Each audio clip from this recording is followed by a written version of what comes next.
बिरजू तूने कहा था सिर्फ मजे लेंगे। चुप, एकदम चुप। किसी को कुछ पता नहीं चलेगा। अजित, तू जा बाहर से साइकिल उठा ला और यही कहीं फेंक दे।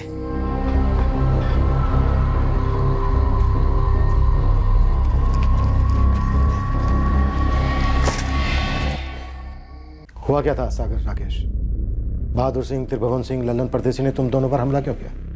कोई दुश्मनी थी तुम्हारी उनके साथ? कोई दुश्मनी नहीं थी। वो तीनों भोलागंज से हमारा पीछा कर रहे थे। जब हम चंद्रौनी के रास्ते पर पहुंचे तो ज़्यादा लोग नहीं थे वहाँ।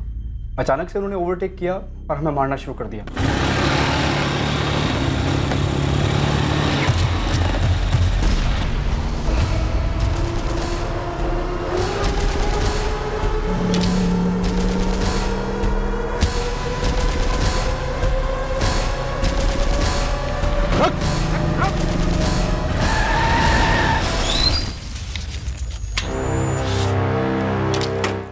क्या है भाई? चल नीचे उतर। क्या चाहिए भाई तुमको? जेब खाली कर। दादागिरी है क्या? साहब पूरे 3 दिन का गल्ला था, सब लूट के ले गए। और इतनी बेरहमी से पीटा साहब। उन्हें कैसे पता चला कि तुम लोगों के पास इतने पैसे थे? हम क्या जाने साहब। बस ऐसे ही पीछा किया, मारपीट की और पैसे लूट लिए? हाँ साहब, चंद्रौनी के नामचीन बदमाश हैं, सब जानते हैं साहब। हिस्ट्री शीटर्स के राउंड अप के दौरान त्रिभुवन सिंह, बहादुर सिंह, लल्लन परदेसी, इन तीनों का नाम क्यों नहीं आया? आया था सर, लेकिन इन तीनों पर चार्जेस है दुकानदारों को परेशान करने या छोटी मोटी मारपीट करने के। मोलेस्टेशन, सेक्सुअल क्राइम की कोई हिस्ट्री नहीं है, इसलिए राखी के केस के साथ कोई जोड़ नहीं मिल रहा था। अब शायद मिल जाए।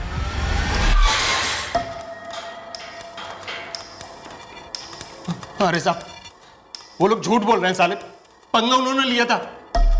उन्होंने लड़ाई शुरू की थी तो हमने जवाब दे दिया साहब। जवाब देने में पैसे लूटने भी शामिल होते हैं? साहब वो जानबूझ के गलत कट मार रहे थे, यूज पास में से। भगा त्रिभुवन भगा, होते चला। साहब हम बाइक से गिर सकते थे, बहुत चोट लग सकती थी हमें। इसी गुस्से में साहब थोड़ा ज्यादा हाथ पैर चल गए। जब गुस्से में हमारे हाथ पैर चलते हैं ना, तो सामने वाले का क्या हाथ होता है उसकी झलक दिखाऊं? हम उनसे माफी मांग लेंगे और उनके पैसे वापस लौटा देंगे। राखी भामरिया को कैसे लौटाओगे? उसे किस बात का जवाब दिया तुम तीनों ने? अरे साहब, इन 2 बंदों को लूटा पीटा, उसके लिए हाथ जोड़कर माफी मांगते हैं, लेकिन उस और मर्डर कांड में कहाँ हमारा नाम जोड़ रहे हैं आप? गुंडे साहब, वैसे ही नहीं। उस शाम को तो हम चंद्रौनी में थे ही नहीं साहब। सागर और राकेश पाल जिंदा बच गए। हिम्मत करके उन्होंने शिकायत लिखवाई, पर राखी ने दहाड़ लगाई होगी, बोली होगी कि तुम तीनों को वो छोड़ेगी नहीं, इसलिए उसको वहीं खत्म कर दिया। तुम में से किसी को नहीं छोड़ूंगी मैं, एक एक को देख लूंगी, समझे? नहीं साहब, हम वहां पर थे ही नहीं और ऐसा कुछ भी नहीं हुआ था। फिर क्या हुआ था? साहब हमने उस लड़की के साथ ऐसा कुछ किया ही नहीं, कसम से साहब। हाँ साहब, उस दिन तो हम लोग वहां थे ही नहीं। राखी की लाश से सीमन सैंपल्स मिले हैं 3 आदमियों के, संभाल के रखा हमने। तुम तीनों के साथ मैचिंग की जाएगी, उसके बाद सारा सच अपने आप बाहर। नहीं साहब, ऐसा कुछ भी नहीं हुआ था साहब। आप जबरदस्ती हमें उस कांड में घसीट रहे हैं साहब। साहब हमने पहले ऐसा कोई कांड किया ही नहीं है।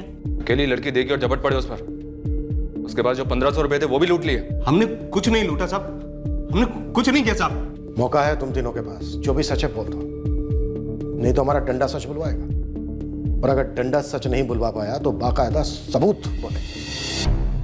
उन तीनों को हमारे हवाले कर दो मैडम, हम छोड़ेंगे नहीं उन्हें।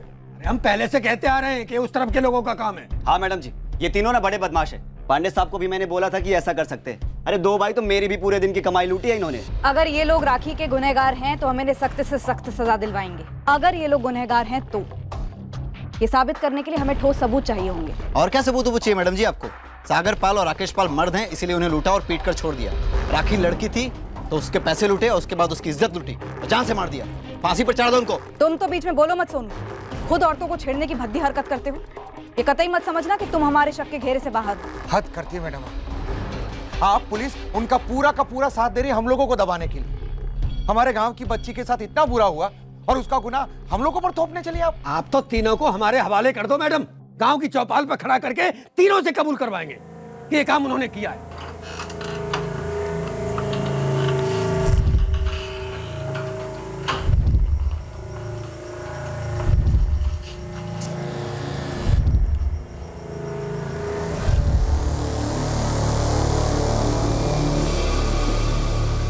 मुझसे पुलिस वाले कुछ पूछ रहे थे उस दिन। क्या पूछ रहे थे? क्या हमारी बेटी पर ये किसी ने करवाया है? पुलिस पूछ रही थी या कह रही थी? मुझे नहीं पता। ये उन तीनों ने किया है जो पकड़े गए हैं। तुम्हें क्या लगता है मुझे पता होगा?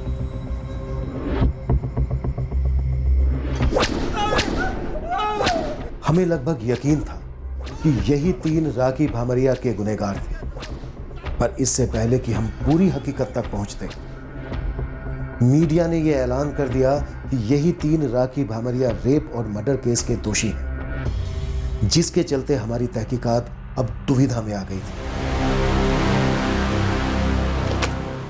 देखा चाचा, सच्चाई दुनिया के सामने आ गई। बेकार में सब मुझ पे ही शक कर रहे थे।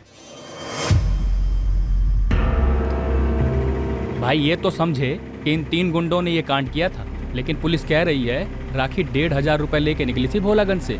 रामलाल भाई और नीलम भाभी को पता ही नहीं था कि इतने पैसे उसने अपने मालिक से क्यों लिए थे। भाई सच कहूँ ना, ये राखी भी कुछ कम नहीं थी।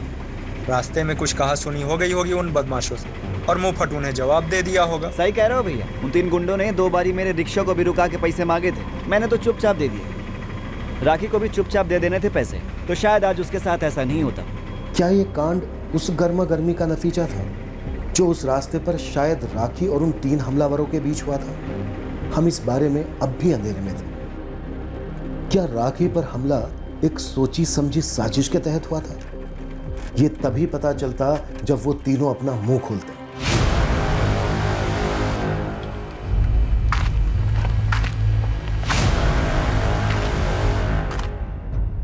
और गुनहगारों का मुंह हमने खुलवाया। इसके चलते हम एक ऐसे भंवर में फंस गए जो शायद हमें गुमराह करने के इरादे से रचा गया था। अब और झेला ना जाता भाई। ये लोग कुटाई बढ़ाते रहेंगे तब तक कि जब तक हम कुछ बोलना पड़े।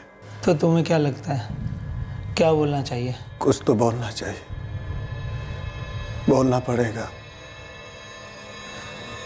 इन्हें कुछ चाहिए तो कुछ दे देते।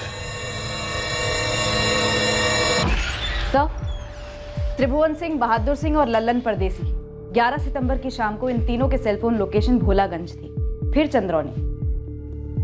जब जुर्म हुआ तब इन तीनों में से किसी की भी लोकेशन क्राइम सीन के आसपास की थी? नहीं सर। शायद यह भी प्लान का हिस्सा हो कि कोई सुराग ही मत छोड़ो जो हमें इन तक ले जा सके। सर, तीनों कुछ बात करना चाहते हैं।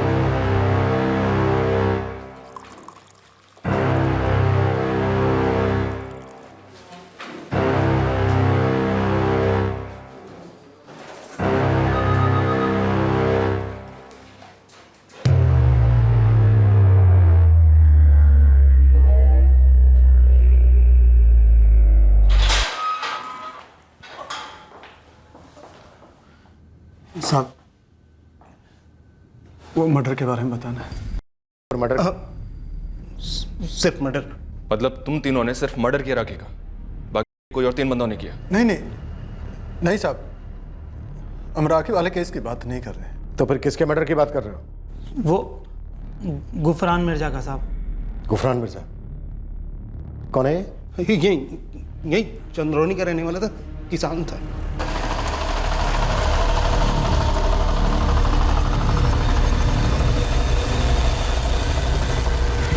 इस कृषि दर्शन के लिए मेरे पास टाइम नहीं है। जब इस सच है फटाफट बोल दो, वरना यहीं इसी लॉकअप में काट दूंगा। यही बोलना था साहब, सिभा मिर्जा का पति था ये। कत्ल हुआ था उसका। कहाँ दर्ज है इस मर्डर की रिपोर्ट? कहीं नहीं, क्योंकि किसी को ये पता ही नहीं चला था कि उसका मर्डर हुआ है। लोगों को पता चला कि गुफरान को दिल का दौरा पड़ा था। तो फिर तुम्हें कैसे पता चला कि उसका मर्डर हुआ था? वो हमने किया था गुफरान का मर्डर।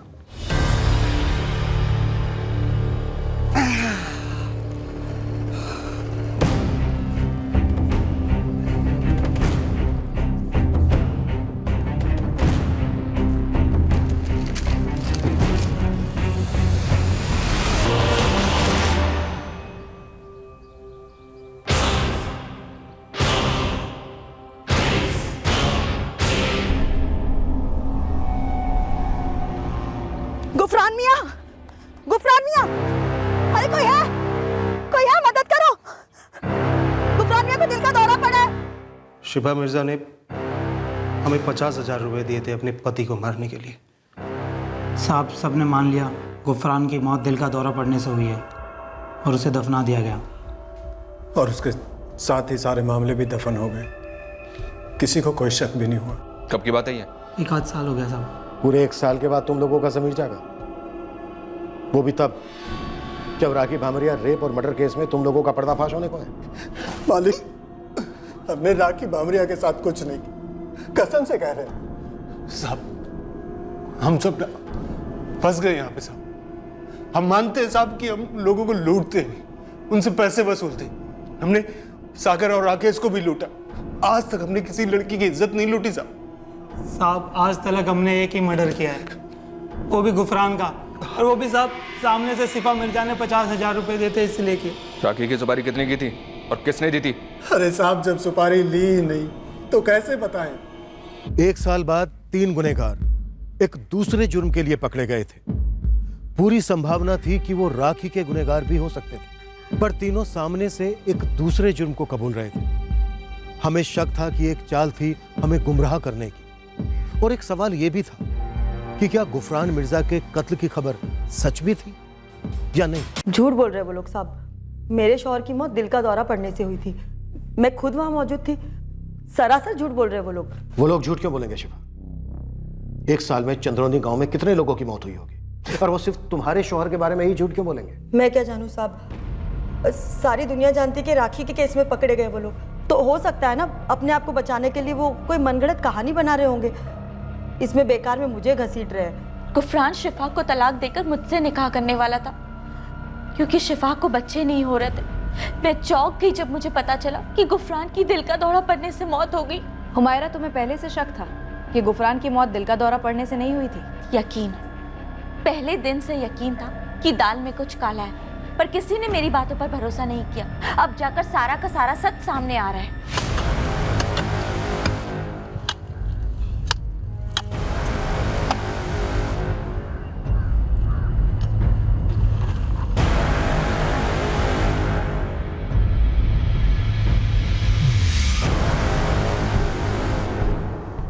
हाँ इंस्पेक्टर, अननेचुरल डेथ थी। गले के बगल वाली हड्डी टूटी है, गला घोंटते वक्त ऐसा हुआ होगा। डॉक्टर, अगर मौत गला घोंटने की वजह से हुई है तो जब मर्डर हुआ तब गले पर उंगलियों के निशान भी रहे होंगे। बिल्कुल रहे होंगे। हैरत की बात है, जब मौत का पता चला, जब लाश को दफनाया गया, तब कहीं पर भी किसी ने भी नोटिस कैसे नहीं किया। शिफा, तुम्हारे शौहर की लाश को कब्र से बाहर निकालकर जांचा गया। यह साबित हो चुका है कि गुफरान की मौत एक मर्डर था। झूठ वो लोग नहीं बोल रहे, झूठ तुमने बोला। एक मर्डर को दिल का दौरा बताया। हुमायरा मिर्जा ने भी कबूल किया है कि तुमने गुफरान मिर्जा को क्यों मरवाया। देखो, अब सच कबूल करने के अलावा तुम्हारे पास कोई दूसरा रास्ता नहीं। सर, शिफा ने कबूल कर लिया कि उसी ने बहादुर सिंह, त्रिभुवन सिंह और लल्लन परदेसी को 50,000 रुपए दिए थे अपने पति गुफरान का कत्ल करने के लिए।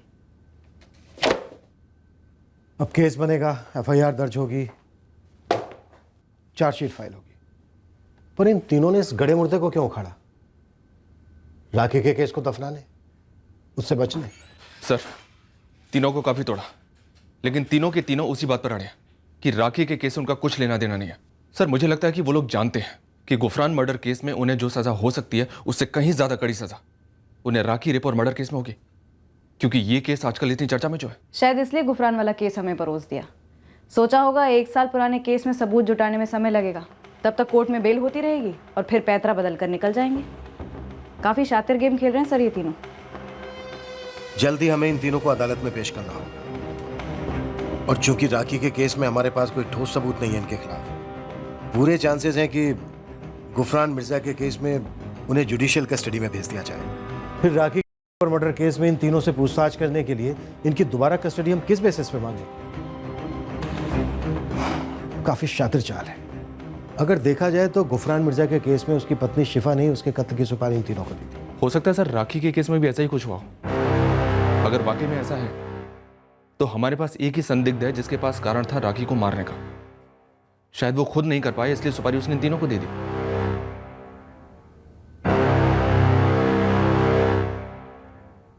आपकी बेटी राखी का क्लासमेट और दोस्त मनोज चौधरी आपकी बिरादरी का नहीं है, बड़ी जाति का है, लेकिन राखी को इसकी परवाह नहीं थी।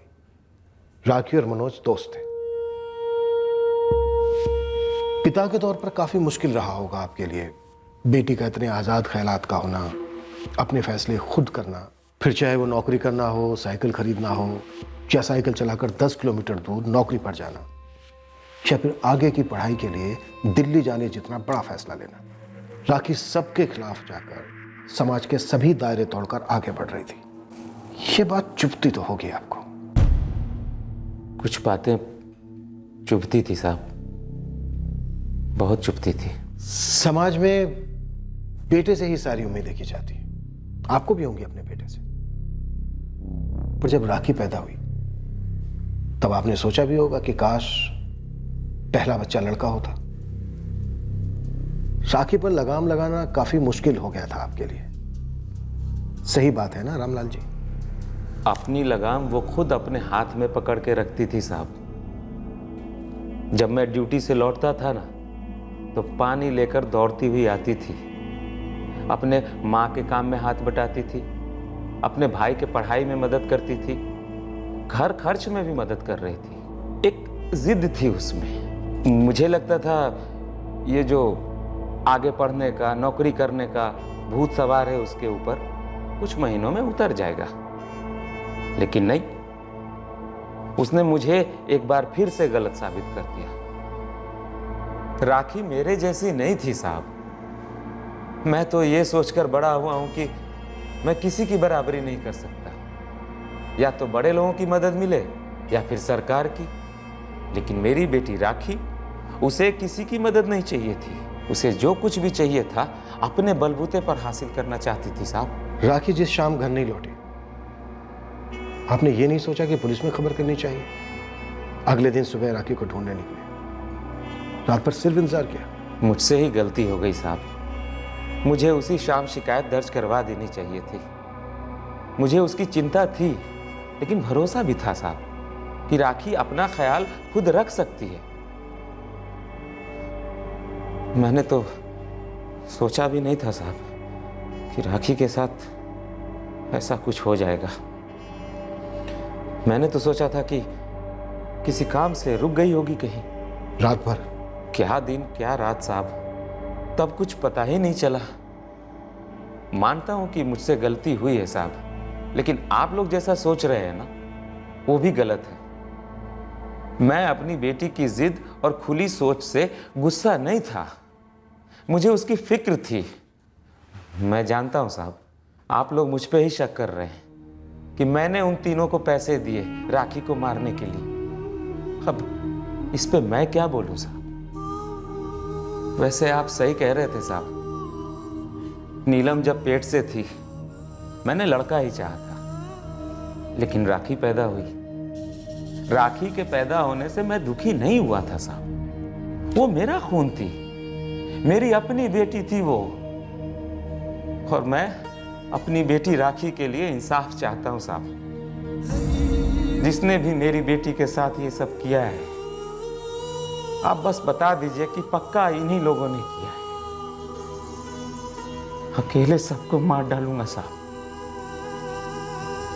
सबको मार डालूंगा साहब।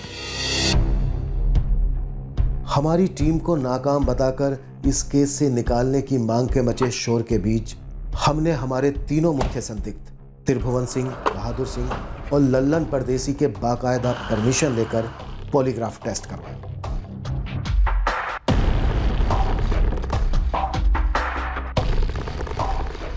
क्या नाम है तुम्हारा? त्रिभुवन से। अब तक कितने लोगों को लूटा है तुमने? यही 10-12 लोगों को। गुफरान मिर्जा का खून किसने किया? तुमने? हाँ। और राखी? राखी भमरिया का मर्डर किसने किया? तुमने?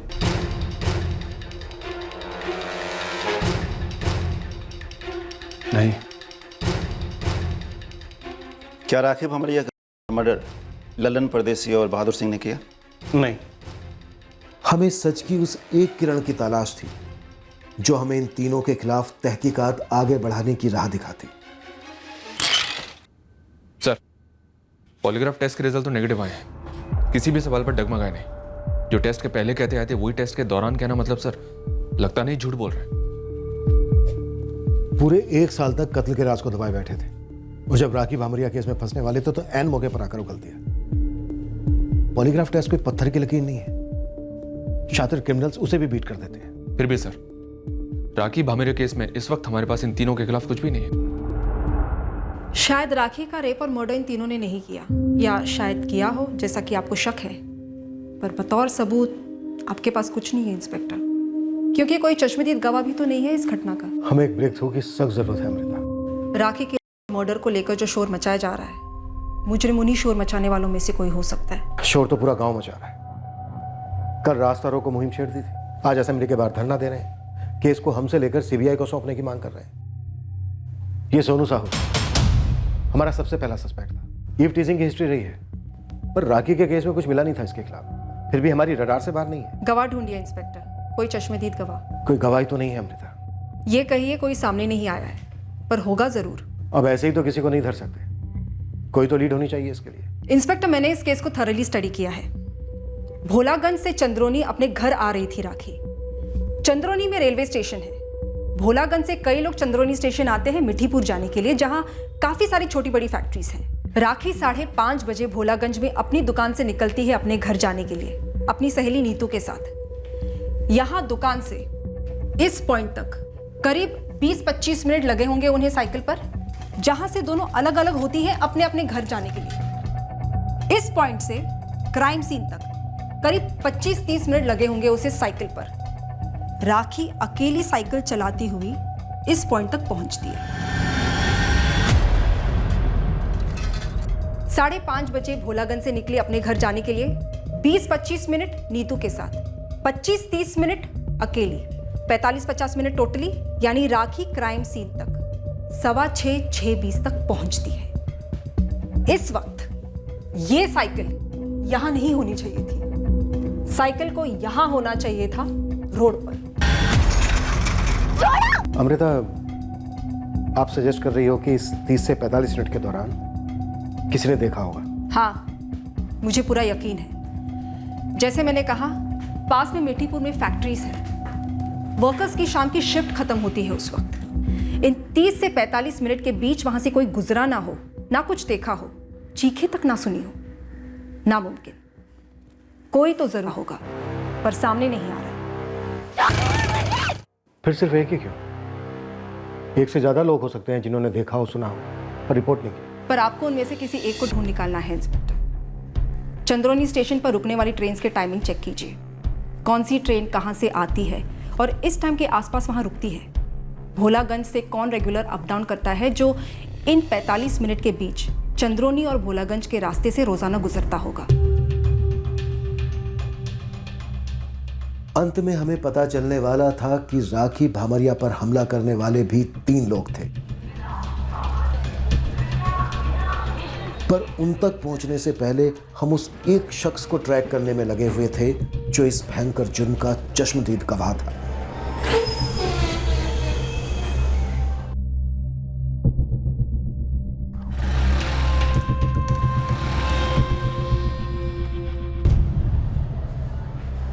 हमारे रडार में कई लोग आ रहे थे।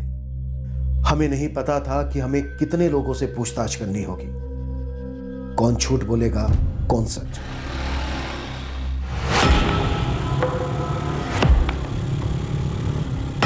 आखिर में एक ऐसा शख्स सामने आया जिस पर हमारी शक की सुई टिक गई, पर हम तब भी पक्का नहीं थे कि हमारी शक की सुई सही आदमी पर टिकी थी या नहीं।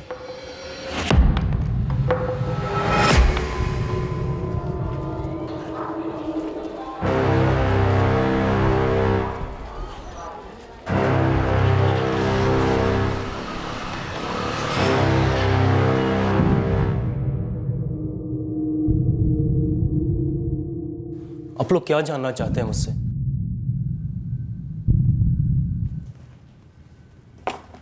क्या वो ये 3 आदमी थे? मैं समझा नहीं, ये कैसा सवाल है? समझाते हैं सुनील मिश्रा। तुम मीठीपुर बीवी वाइट्स में काम करते हो।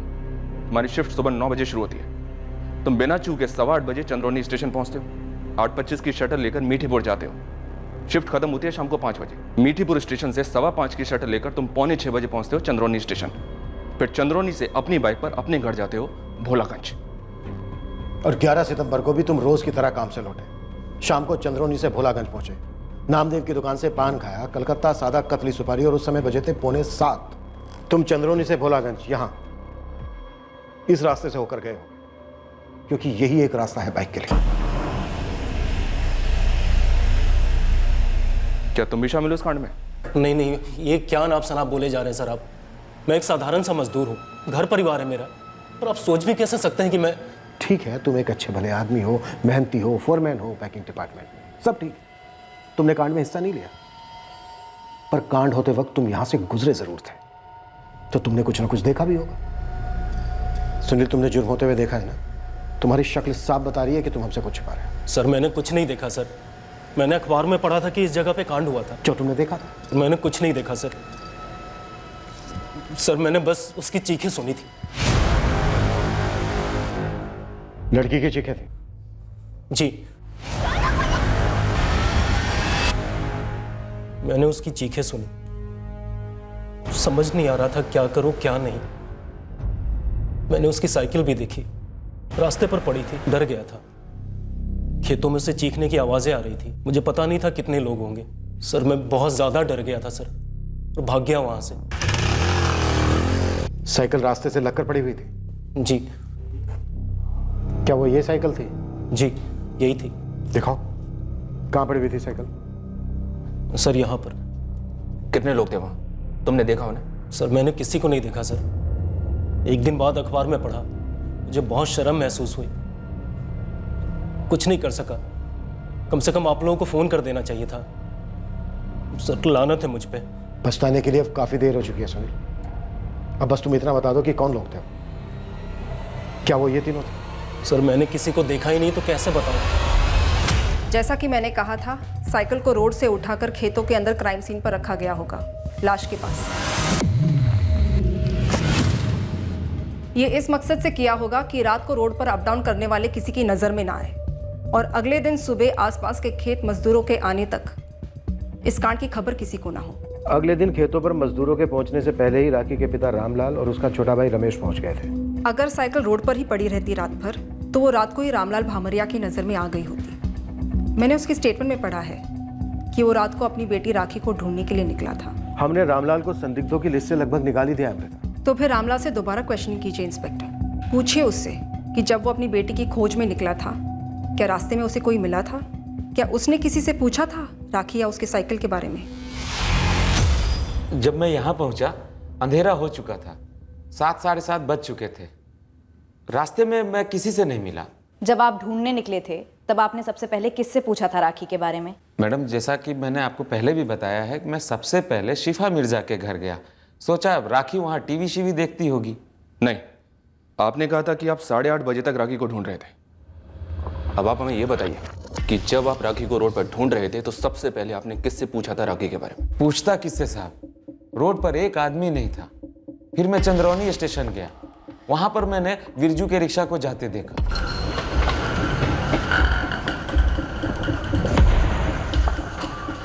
स्टेशन पर किसी से बात हुई?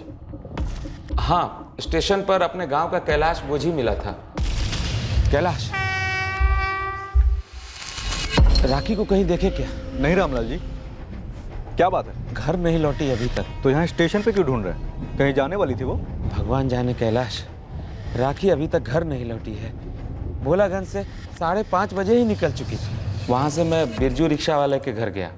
सोचा भोलागंज रोज अप डाउन करता है, शायद उसे कुछ पता हो। हाँ साहब, रामलाल चाचा को मैंने चंद्रौनी स्टेशन पे भी देखा था। तब पता नहीं था कि क्या हुआ है। फिर जब रात को वो घर आए तब पता चला। रामलाल ने हमसे कहा कि तो चंद्रौनी स्टेशन से घर खाली रिक्शा लेकर जा रहा था। मंदा टाइम होता है साहब। अब किसी को 8 बजे की मीठीपुर के लिए शटल लेनी हो, बस वही जाता है। तो उस रात किसे छोड़ने गया था तू? अपने कैलाश कोची को। मीठीपुर में रिफाइनरी में जॉब करता है, नाइट शिफ्ट होती है उसकी साहब। कहाँ से बैठा था कैलाश? यही साहब अपने चंद्रौनी से। मेरे घर से 2 घर छोड़ के ही उसका घर है। मैं स्टेशन से लौटा ही था कि मेरे पास आया और बोला मुझे स्टेशन छोड़ दे। मैंने कहा ठीक है।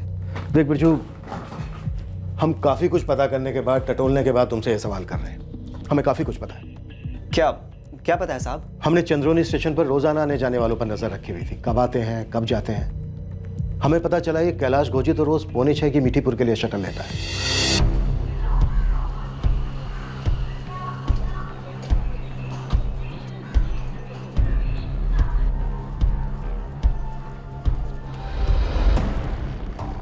फिर 11 सितंबर को कैलाश गोजी लेट क्यों निकला? साहब मैं क्या चाह रहा हूँ, अब कैलाश को ही पूछिए ना। ठीक है, कैलाश से ही पूछते हैं। तो साहब मैं निकलूँ, मेरी सवारी का टाइम हो रहा है। नहीं, थोड़ी देर रुक बिरजू। तूने काफ़ी मदद की है हमारी, थोड़ी और कर, शायद तेरी ज़रूरत पड़ जाए। बाहर बैठ, कुछ खा पी, हम कैलाश को उठाते हैं।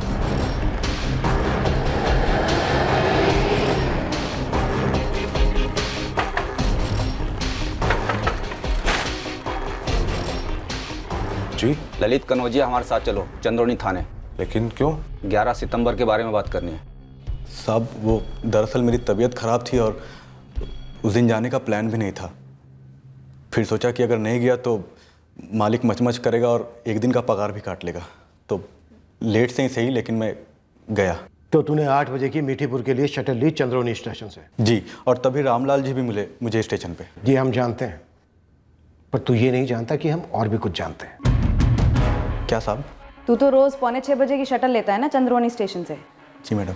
पर तू रोज़ बिरजू का रिक्शा तो नहीं करता, चंद्रौनी गांव के मोड़ पर अपने दोस्त का इंतजार करता है, भोलागंज वाले दोस्त का, जो तुझे पिक करता है। फिर तुम दोनों एक साथ चंद्रौनी स्टेशन से 5:45 बजे की शटल लेते हो, है ना? जी मैडम। फिर ऐसा क्या इत्तेफाक हुआ 11 सितंबर की शाम को कि तू लेट निकला काम पर, तेरा दोस्त भी लेट निकला काम पर, फिर तुम दोनों एक साथ स्टेशन पर मिले और एक ही शटल ली, 8 बजे वाली।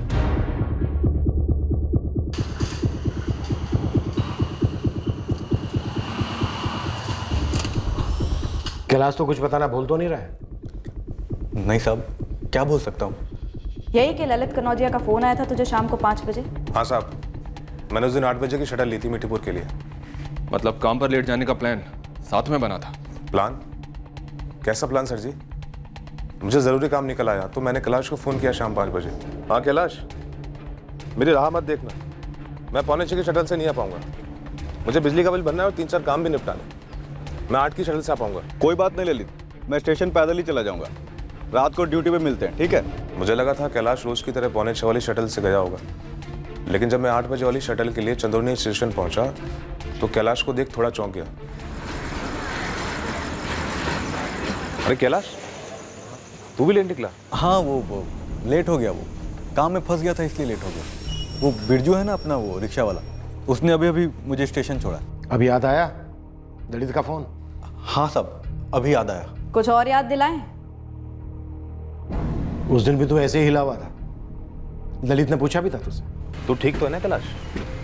हाँ भाई, मुझे क्या हुआ है? नहीं, तेरे चेहरे का रंग उड़ा हुआ है, मानो कोई भूत देख लिया हो। नहीं, ठीक हूँ मैं।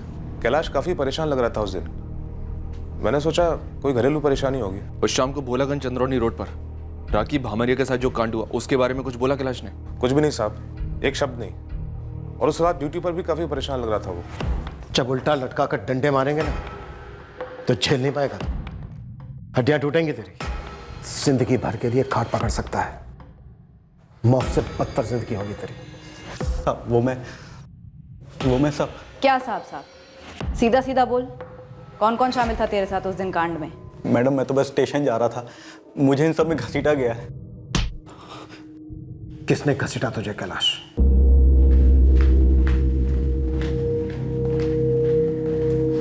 मैडम जी अभी बहुत देरी हो रही है, मेरी सवारियां छूट जाएंगी। अब तो तेरी सवारी हमेशा के लिए छूटी समझ बिरजू। मैडम मैं कुछ समझा नहीं। समझे तो हम नहीं, तुझे चोर को ही खबरी बनाने की गलती कर बैठे। साहब अब कहाँ उस झूठे कैलाश की बातों में आ रहे हैं? चल। कैलाश झूठ बोल सकता है बिरजू, इसलिए हमने तेरे इस कांड के तीसरे साथी को भी खोज निकाला। उसके सामने तो तू ये नहीं कह पाएगा कि वो भी झूठ बोल रहा है।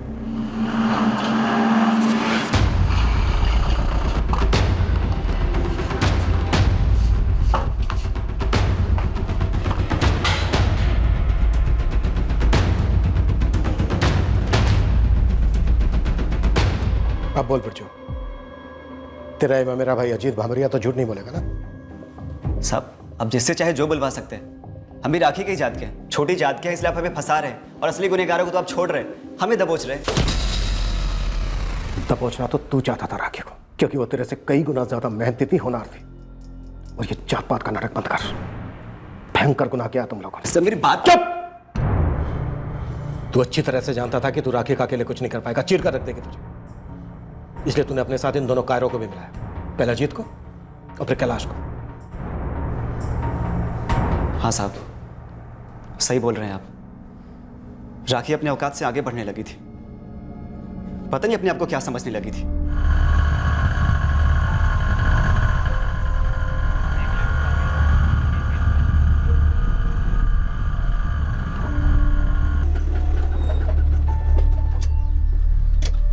क्या हुआ बिरजू, रिक्शा क्यों रोक दी तूने? राखी आज मैंने जानबूझ का सवारी नहीं बिठाई। क्यों? बात करनी थी तुमसे।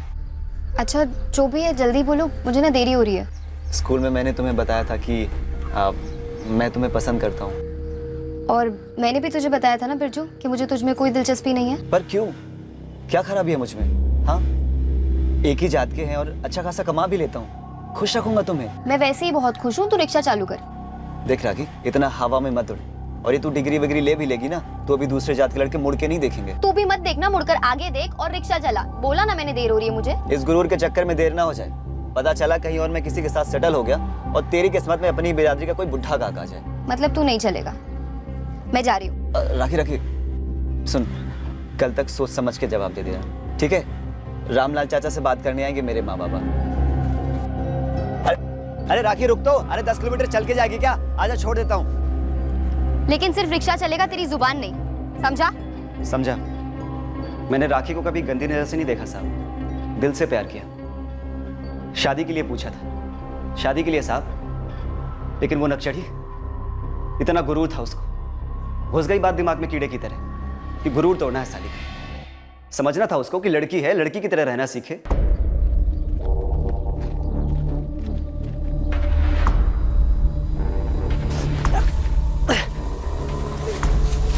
ए बिरजू क्या कर रही है? रिक्शा खराब होगी क्या? साहब मैं रोज की तरह चंद्रोनी स्टेशन जा रहा था, तब रास्ते में मुझे बिरजू और अजीत मिल गए और बस। और बस यूं ही ऐसे ही रेप और मर्डर में शामिल हो गए अपने मजे के लिए? बहुत बड़ी गलती हो गई साहब, मैं फिसल गया था बुरी तरह। भाई जंगली बिल्ली है वो, हम दोनों से संभलेगी नहीं, फिसल भी सकती है। देख भाई अगर हम तीनों साथ में झपटेंगे ना तो काबू में आ जाएगी। बिरजू अपने गांव की लड़की है, बवाल हो जाएगा। बवाल तो तब होगा जब वो किसी से कुछ कहेगी, और वैसे भी उस राखी का वो हश्र करेंगे ना कि किसी से कुछ कह भी नहीं पाएगी कि क्या हुआ उसके साथ। और वैसे भी तेरा क्या जाता है, हम दोनों के साथ तू भी मजे ले।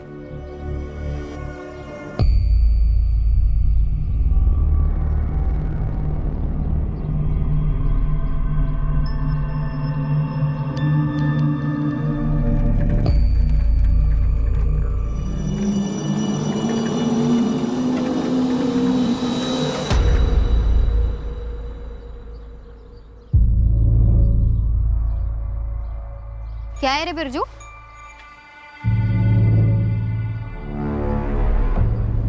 ये सब क्या हो रहा है यहाँ पर? क्या कर रहे हो तुम लोग? मेरा इरादा राखी को जान से मारने का नहीं था साहब, मैं बस मनवाना चाहता था शादी के लिए। एक लड़की का उसे शादी के लिए मनवाना चाहता था? मैं बस उसका गुरूर तोड़ना चाहता था।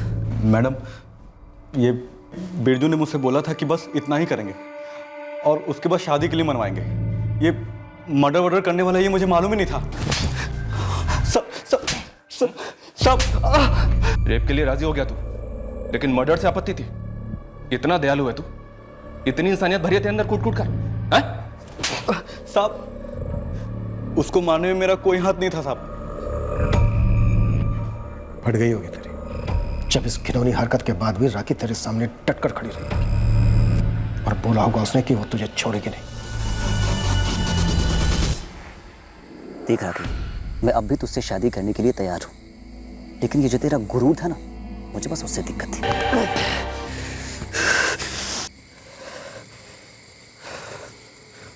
बिरजू तूने कहा था सिर्फ मजे लेंगे। चुप, एकदम चुप, किसी को कुछ पता नहीं चलेगा। अजीत तू जा बाहर से साइकिल उठा लो और यही कहीं फेंक दे।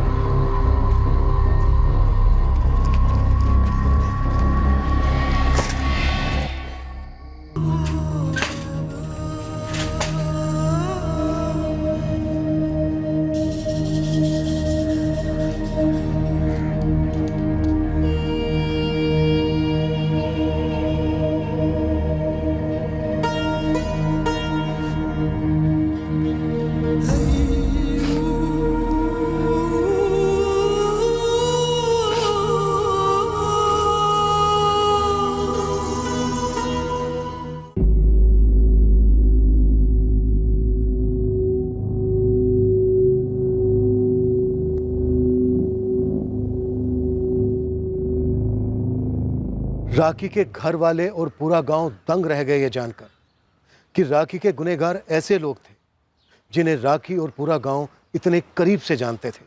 तीनों आरोपियों ने साफ मना कर दिया है कि उन्होंने वो 1,500 रुपए चुराए थे जो राखी अपने साथ लेकर निकली थी। राखी ने अपने मालिक से वो एडवांस किस लिए लिया था, उन पैसों का क्या हुआ, ये अभी भी एक रहस्य है। पर अनुमान लगाया जा सकता है कि राखी ने यह एडवांस या किताबें खरीदने या किसी एडमिशन फॉर्म के लिए या ऐसे ही कोई उपयोगी कारण के लिए लिया होगा। ये संभावना भी है कि कोई क्राइम सीन पर पहुंचा हो, लाश देखी हो और पुलिस को इतला करने के बजाय पैसे लेकर भाग गया हो। तीनों आरोपियों के सीमन सैंपल्स ले लिए गए हैं और उन्हें लाश पर मिले सैंपल्स के साथ मैच किया जाएगा। ये केस सिर्फ कठिन नहीं था, इस केस ने पूरी टीम में गुस्सा और आक्रोश पैदा किया था। एक सक्षम, मेहनती, फोकस्ड और मजबूत लड़की थी राखी भामरिया। इस लड़की ने सहानुभूति और दानशीलता को ठुकराकर अपनी योग्यता को अपना हथियार बनाया था गरीबी का वध करने। ऐसी होनहार लड़की का इतना भयंकर अंत हुआ था। अगर इस लड़की को जिंदा रहने का हक मिलता, मेहनत करने का अवसर मिलता, तो ये लड़की पूरे गांव, पूरे राज्य, पूरे देश का सर ऊंचा कर सकती थी। हमारी तरफ से यही कोशिश रहेगी कि आरोपियों के खिलाफ चार्जशीट फुल प्रूफ बने ताकि कानून उन्हें सख्त से सख्त सजा सुनाए। अगले हफ्ते फिर मिलेंगे एक नए केस के साथ क्राइम पेट्रोल सतर्क में। जय हिंद।